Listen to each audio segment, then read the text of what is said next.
Welcome back to another episode of Video Pals. I'm Josh. I'm Mike. And today we're going to talk about the pros and cons of budget gear. Let's go. I know you and I both have bought a lot of budget gear over the years. What he means to say is that we're cheap. Especially me, I'm cheap. I'm pretty cheap. As I look at all of the Chinese things over here that I've bought. Yeah. Chinese manufacturers, not tinker things, but I love budget gear. I'm going to say it right off the top. I really love budget gear because it's that entrepreneurship where it's like there's a leader in the market and then somebody in China sees it's like, we'll do exactly that and then give it to you for like $300 off.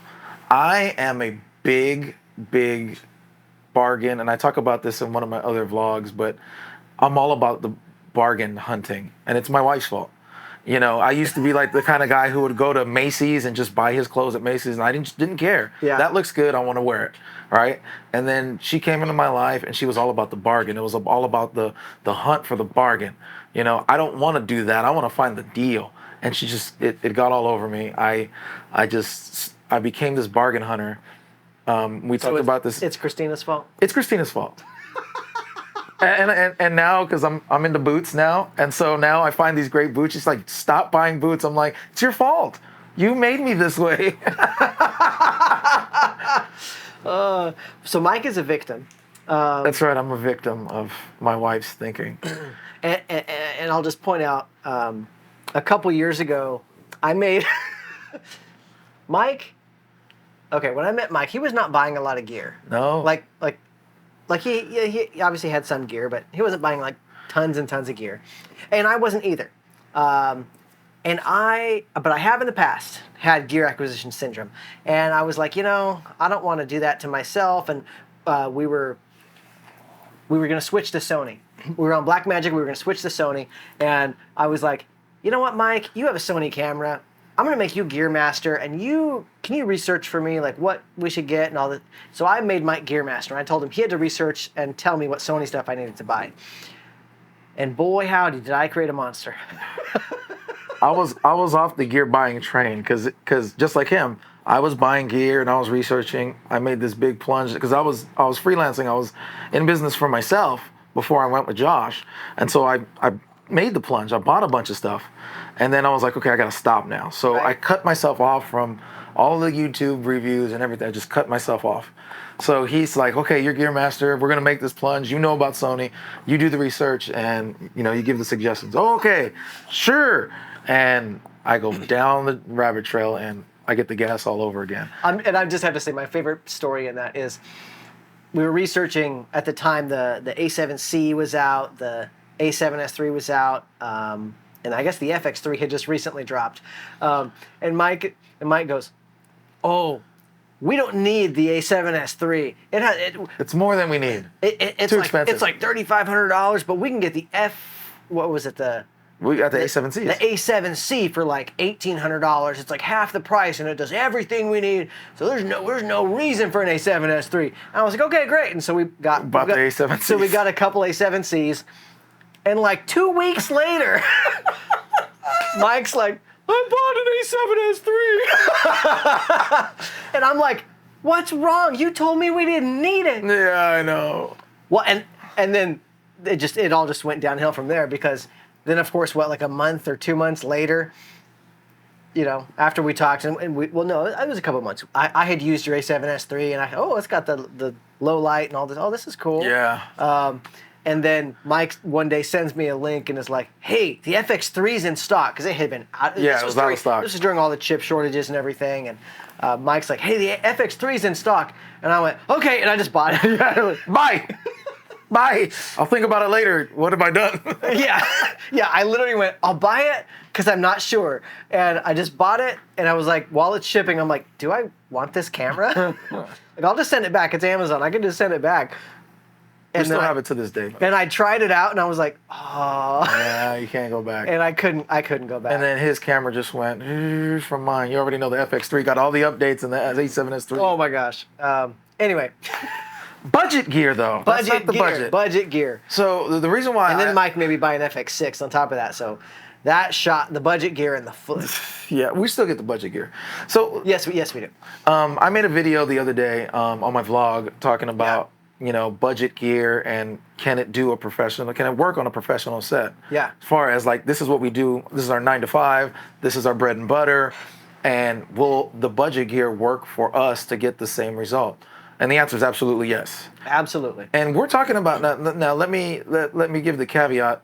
We're talking budget gear within a limit, because right now There's different kinds of budget gear. yes, right now Amazon sells from no-name Chinese manufacturers lights, tube lights, and all that stuff. I'm not talking about that necessarily. I'm talking more like we can start using name brands. Aperture is the big dog in the room. Right. We get Godox, right? Right. I'm all Godox. I'm fully Godox in my kit. I'm much more nan-light. I'm like, we're lighting this with a Godox 150 right now. Yeah. And how much did we pay for that Godox? 150.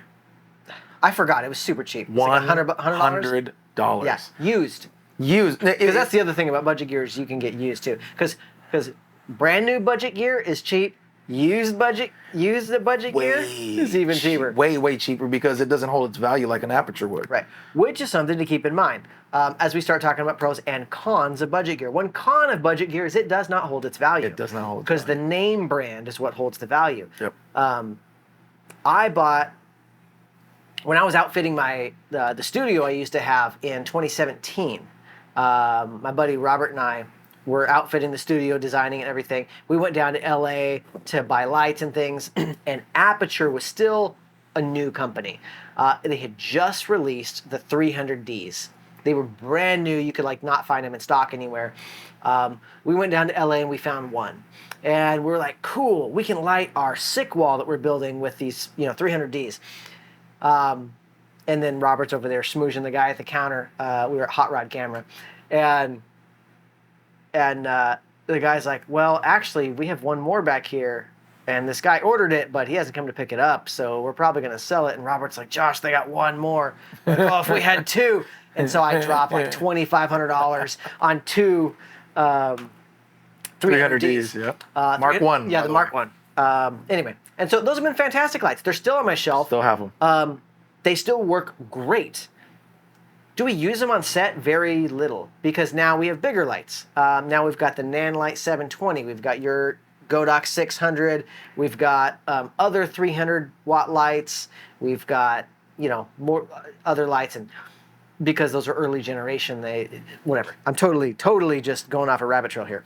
Yeah. So the point you were making. The point I was making was value. We paid $1,200 for those Aperture lights. However long that was ago, almost. Gosh, that was 2017, so that's like 8 years or something. Now they're only worth what, $400 or something? Yeah, which is not bad. And the only reason why they're worth that much is because he came out with a Mark II. Right.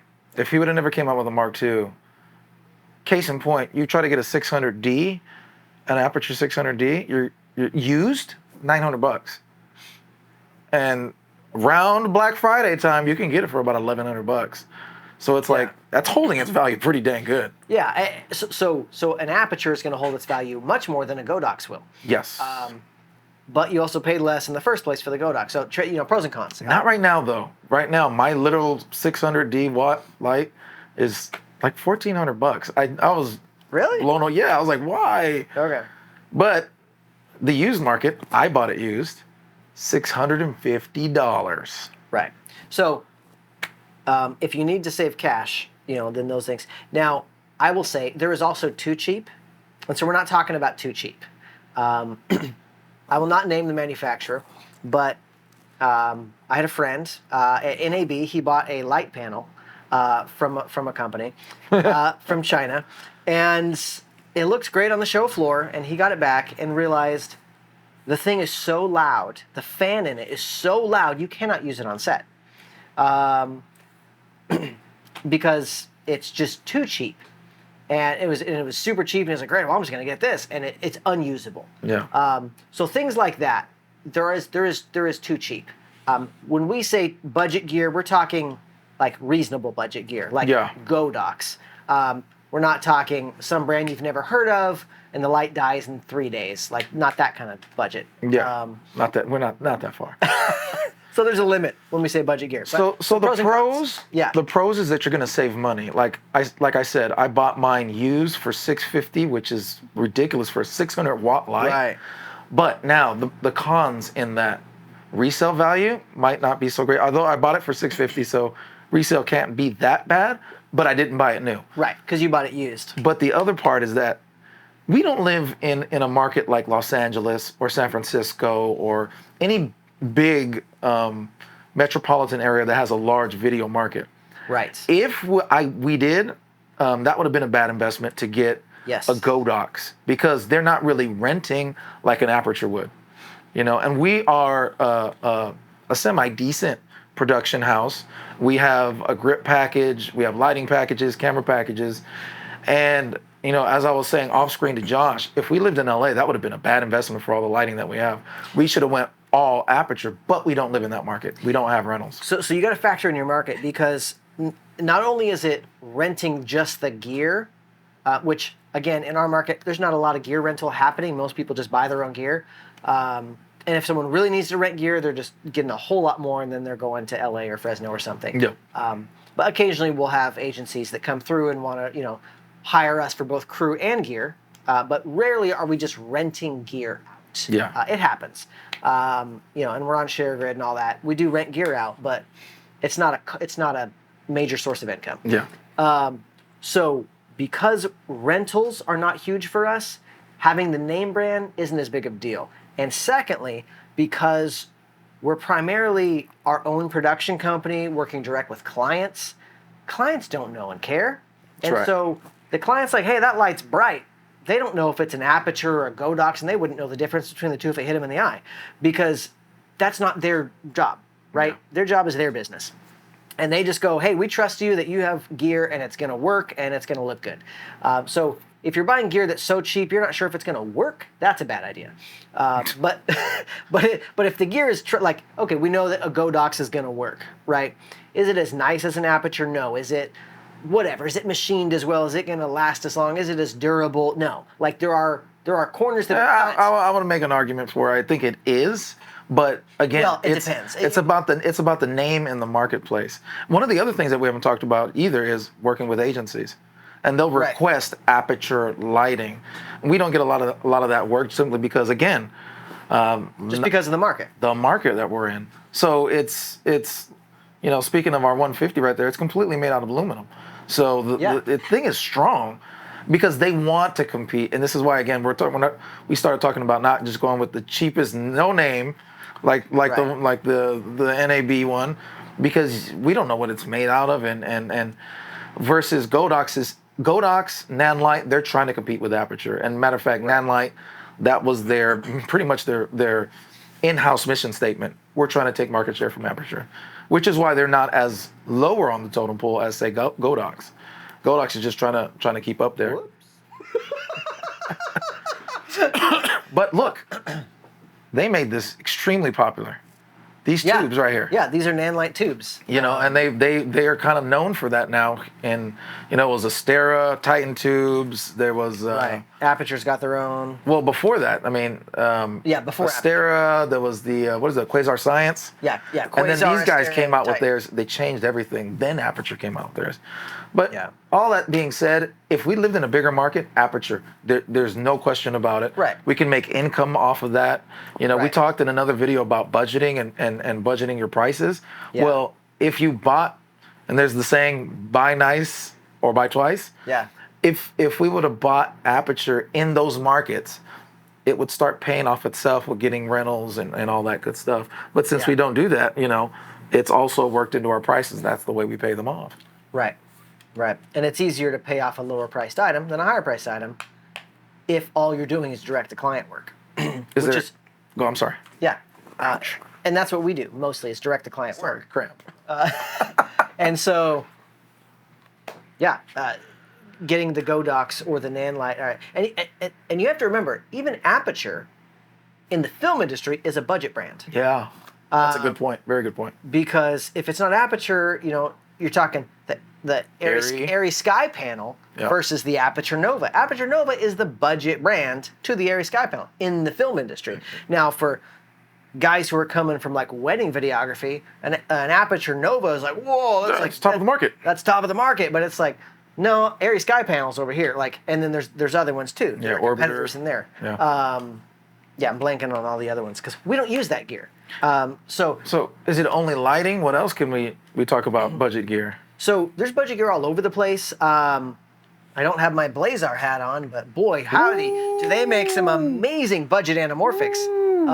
We've got the Blazar Remuses, and man, those lenses are killer for the price. Amazing. You cannot touch You can't touch it. what you get out of those lenses for the price. Oh man. Anyway, I wasn't even thinking about that, but I just Yeah. love that you brought that up because budget lenses. Yeah. Here is, we talked about this in our last podcast, but Right, yeah. this is a budget lens. It's the Tamron. Back in the day, Tamron and Sigma, they like really sucked. And then all of a like sudden, 10 years ago, it was like, oh, you have a Tamron. Okay. yeah, we know what kind of videographer you are. But but nowadays, I mean, they have upped their game. Yeah. They're taking that Nanlite stance of we want to take market share from Canon and or Sony. Whoever, yeah. So this is really now it's made out of plastic.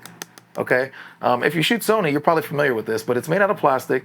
But the image quality is excellent. Image quality is excellent. There's things wrong with it, like the fact that I fell and broke it. And now it only zooms from 35 to 75 instead of Perhaps 28 being made out of plastic 75. contributed to that. Yeah, maybe if it was a higher build quality, it wouldn't have broke. But I mean, who knows? Maybe if I had a G Master, that would have broke too, and it would have hurt even more. Yeah. So anyway, there are places you can save on gear. Another huge one is batteries. Man, boy howdy, will I buy third-party batteries all day long. Did you just say boy howdy? I said, boy howdy. Yeah. Oh. Because I'm like, what's the downside on a third-party battery? Like, there are downsides, but for the price, right? Yeah. It won't last as long in terms of runtime. It won't last as long in terms of lifetime. But it's definitely not like it's not day and night. Right, but we're talking like, okay, you get 20% less. 20 exactly. You're talking like, okay, so you get 20% less lifetime, 20% less runtime. But the battery cost is like 50% cheaper. In most cases, it's 30% the price of the OEM batteries, and so I'm talking. Well, I'm saying 50 because I know we bought some Wasabis, depending on what you're talking about. Right. That FX3 or any Sony camera with the FZ100, those they cost about like $80 per battery, and you can get two for 40. Yeah. So that's more than 50%. That's 25%.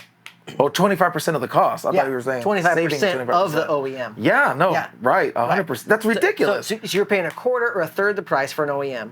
And you're only losing 20% battery life. Right. And so, like, I'm looking at our pile of batteries charging over here. Like, okay, every kind of battery we have, we're using the off-brand batteries. We've got K-Star batteries, we've got Momin batteries, we've got Power Extra. We've got this ginormous, I love this Momin. Yeah, this is a great Momin battery. 99 watt-hour battery. Yeah, I'm going to get in the weeds on this one. And some of you might not agree with me, but okay, back in the day, you have to get those huge bricks. Anton Bauer is like the name brand. Right. And those guys are... Anton Bauer is also a gold mount, so it's a different standard. No, they make V mounts. Well, yeah, but usually it's gold if you're getting Anton Bauer. It's not. You don't want to cut this part out. It's not. It's not. Cut that Josh part is an idiot. So let me preface this. Okay, these moments are awesome, and kind of the leader in the business, whether it was gold mount or V mount, was Anton Bauer. They're the Mercedes of the battery world, and they're expensive. They're dumb expensive, but even this, I think we got this for like $70-$80. Yeah, it does a great job, even compared to the small rig batteries, which are still right. Small rig is cheaper than the Anton Bauer, but they're not as cheap as this. And now I will say, I do like a battery, and I got mine at home, but I do like a battery that you could push the button and you could see how much percentage you have left. That's nice, compared to, this. But that feature costs more.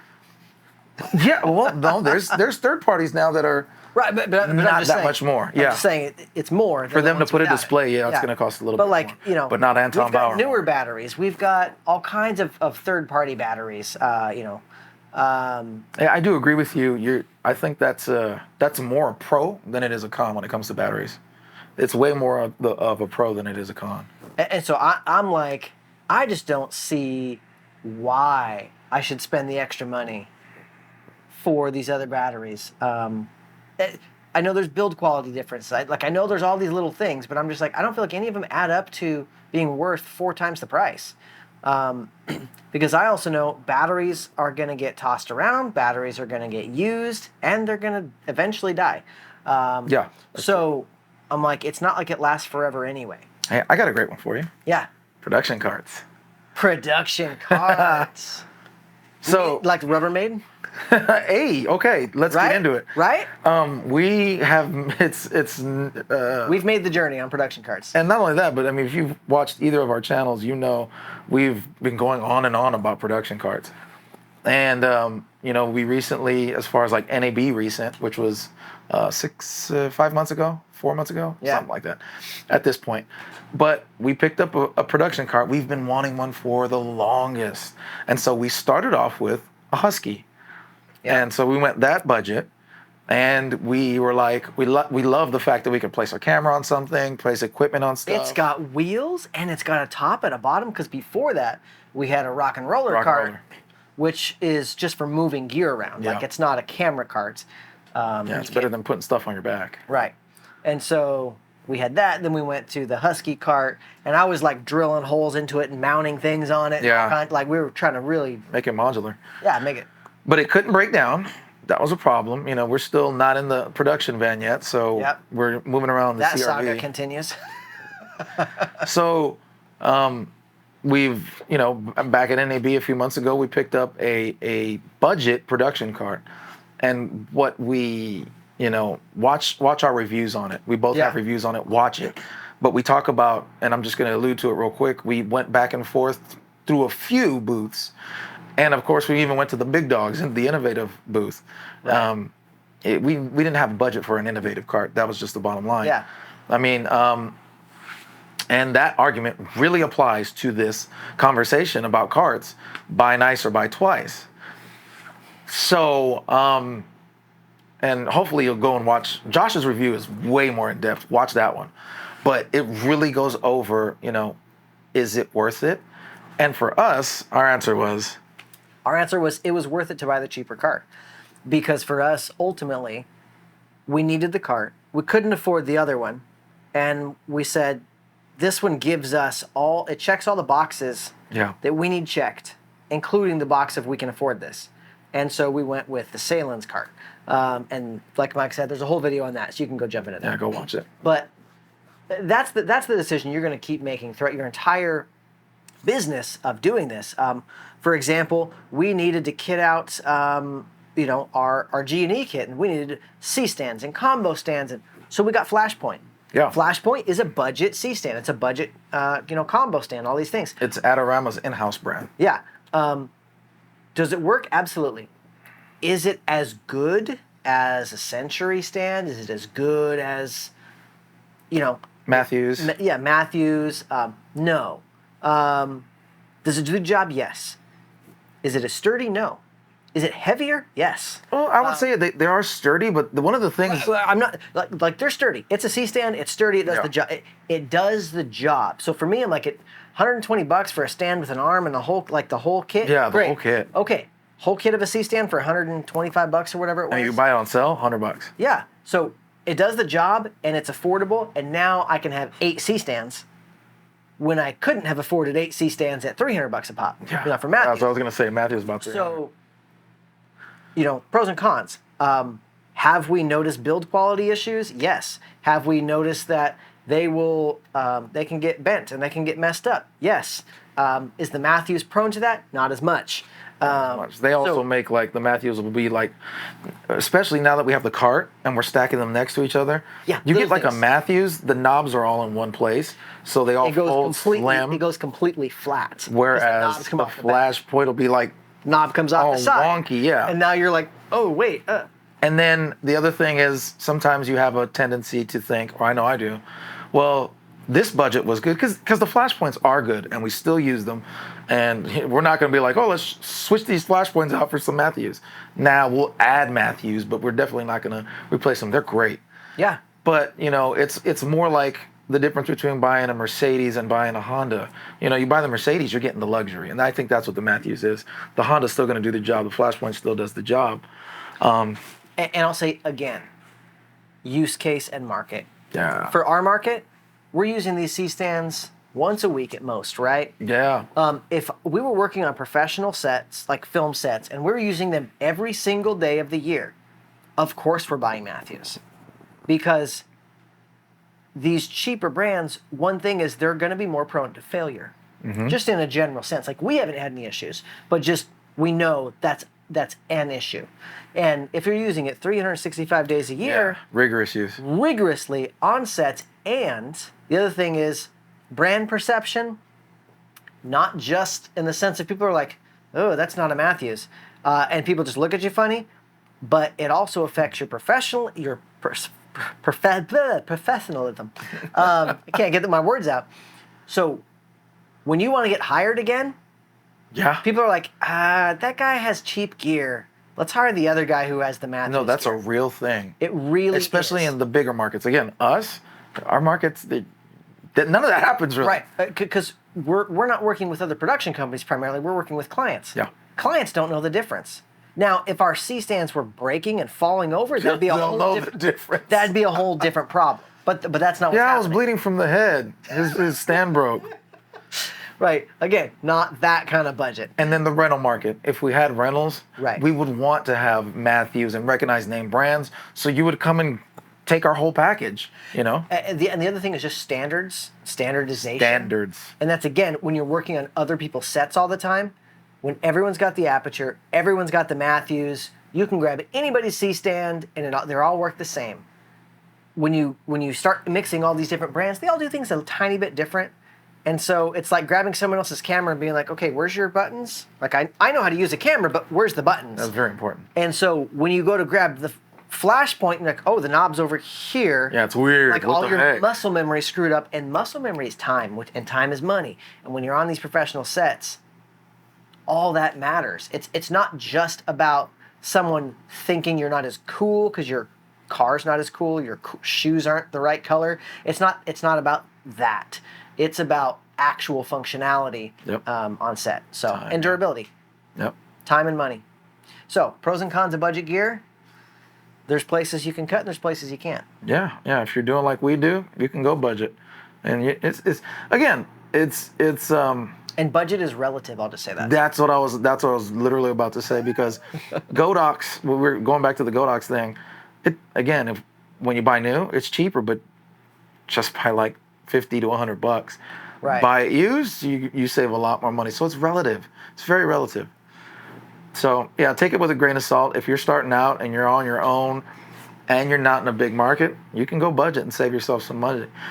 But like my buddy out there in San Francisco, Tommy Beal, he got started and he was buying big gear, and I'm like, man, he's buying big gear. But then I realized, but he's in San Francisco. Yeah. So he can rent out those lights and his cameras and everything like that, and that can make him an extra income. So that's always something to consider. Yeah, absolutely. But not in Bakersfield.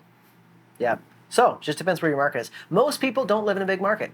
Just across the spectrum. Most of us don't. Hence why we made this video. Right. Most of us don't live in a big market, and we can get away with cutting certain corners. But you have to know that you're cutting a corner, and that there's a potential that could come back and bite you in certain ways. Just a quick story. I talked about how there's no downsides to a third-party battery. One time, I was shooting with a really high-end guy, and I didn't bring all my highest-end gear because, again, I'm the budget gear guy. So I don't have L-series. This was back on Canon. I didn't have L-series Canon lenses. I had the Tamrons, the Sigmas, and I didn't have the Canon brand batteries. I had the newer batteries or whatever. And this guy I was shooting with kind of really got on me about it. And he was frustrated. He was just like, hey, this is a high-end, production, and you're bringing this budget stuff. And he wasn't happy about it. And when you're in those kinds of situations, that stuff does matter. And those are the kinds of things that mean you don't get hired again by that person Yeah. in those sorts of situations. But if that's not the kinds of situations you're in, then hey, you're okay. Yeah, that's as you were thinking about that, was like, we are our own production company, so we run it from top to bottom. So we make our own rules in a sense. Yeah. Obviously not with camera and stuff, but there's a lot of rules that we can bend and to, because it's, we run it from top to bottom, pre-production to post. I mean, okay, so just the batteries, just to stay on the batteries as an example, right? Okay, so these batteries die faster. Third-party batteries die faster. Let's just assume that that's true, because it generally is. So impact. You're in the middle of an interview, and if you had had an OEM battery, it might have lasted the entire interview, but we actually have to make a battery switch somewhere in the middle. Now, as our own production company, we make that a smooth and seamless thing. Yeah. Because we all know, we all communicate, and we're going to save our own face to our client and go, and Mike's like, hey, the battery's getting low, and I'm like, cool, we'll look for a point to stop, and then once we're at the end of a question, I'm like, cool, okay, we're going to change batteries for a second real quick. Now, let's talk about this next question coming up. And we just make this smooth, seamless thing. The client doesn't have any idea that it's because we have a third-party battery. But if the tables are flipped and this is an agency we're working under, and the agency's used to OEM everything, and they're like, man, this guy's batteries are dying half an hour early all the time. What is wrong with this guy? Now there's a client who has an expectation we're not meeting. Yeah. So now that becomes an issue. You're not getting the call back. Right, and you're not getting the call back. So all these things, you just have to factor in. Pros and cons. Yep, pros and cons. Factor in your market and the way you work when you make these choices. Well, that's it for the episode. If you like it, then like it and leave us a comment and tell us what you think and what questions you have. If you're in your video production journey, you're enjoying this content, let us know, because we want to make more of it and we want to make the things that you guys like to have us make. So that's it, because we're just here to do whatever you want. We're a rug. You can walk on us. Not really. Mike's like, no, cut that out. No, of course, we're not a rug. Don't walk on us. Hope you enjoyed it, and if you like it, you may subscribe to our channel for more of this kind of content, and if you want someone else's content, subscribe to their channel instead.